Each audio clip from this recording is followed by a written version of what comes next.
Selamat datang di Krisna Bacot Bola. Sebagian besar penggemar Liga Premier Inggris mungkin sudah lupa bahwa Manchester City masih sebagai juara bertahan Liga Premier Inggris musim ini, melihat posisi dan juga kondisi yang dialami oleh Manchester City musim ini di bawah asuhan Pep Guardiola. Yang teranyar, pasukan Pep Guardiola The Citizens dicabik-cabik oleh pasukan Mikel Arteta yang merupakan mantan asisten Pep Guardiola semasa berada di Manchester City. Dengan rentetan hasil buruk yang diperoleh oleh pasukan Pep Guardiola musim ini, sudah pantaskah Pep didepak dari Etihad Stadium? Sebelum menjawab pertanyaan tersebut, Mimin berikan penjelasan sedikit mengenai pengorbanan yang dilakukan Pep Guardiola demi Manchester City.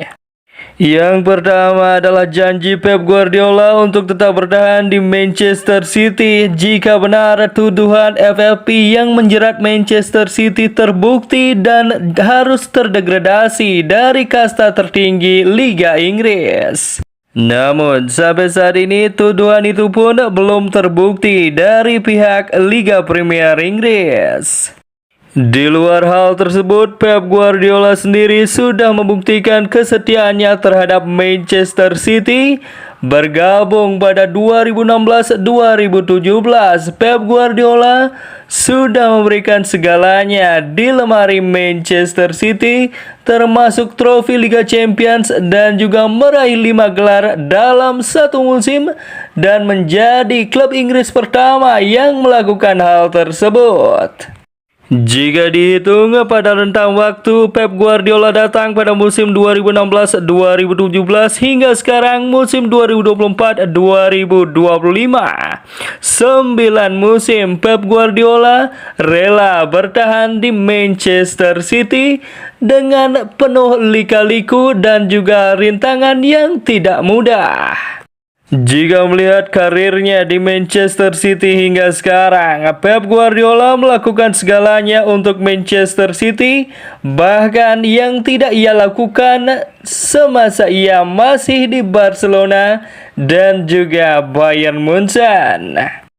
Pengorbanan Pep Guardiola terhadap Manchester City yang kedua adalah rela kehilangan rumah tangganya yang ia bangun selama 25 tahun bersama sang mantan istri Christina Serra untuk memperpanjang kontrak di Manchester City. Satu hal ini memang cukup gila bagi seseorang yang menjadi pelatih sepak bola. Pep Guardiola memang dikenal sebagai maniak sepak bola yang rela mengorbankan apapun demi kesempurnaan taktik dan juga keindahan permainan. Yang ketiga, Pep sampai rela melukai dirinya sendiri untuk memikirkan taktik yang tepat digunakan untuk Manchester City musim ini. Namun hingga kini performa Manchester City belum kunjung menemui kata konsisten seperti musim-musim yang sebelumnya. Meskipun telah banyak membeli pemain di bursa transfer kali ini, namun hasilnya belum juga terlihat sampai dengan laga terbaru mereka melawan Arsenal yang hancur lebur. Setidaknya 3 alasan tersebutlah yang membuat manajemen Manchester City tidak kunjung memecat Pep Guardiola hingga kini. Bagaimana menurut kalian football lovers? Akankah Pep Guardiola untuk pertama kalinya dipecat dari kursi kepelatihannya menangani sebuah tim? Tuliskan pendapat kalian di kolom komentar. Jangan lupa like, share, subscribe, dan juga komen di bawah video ini agar channel ini semakin berkembang.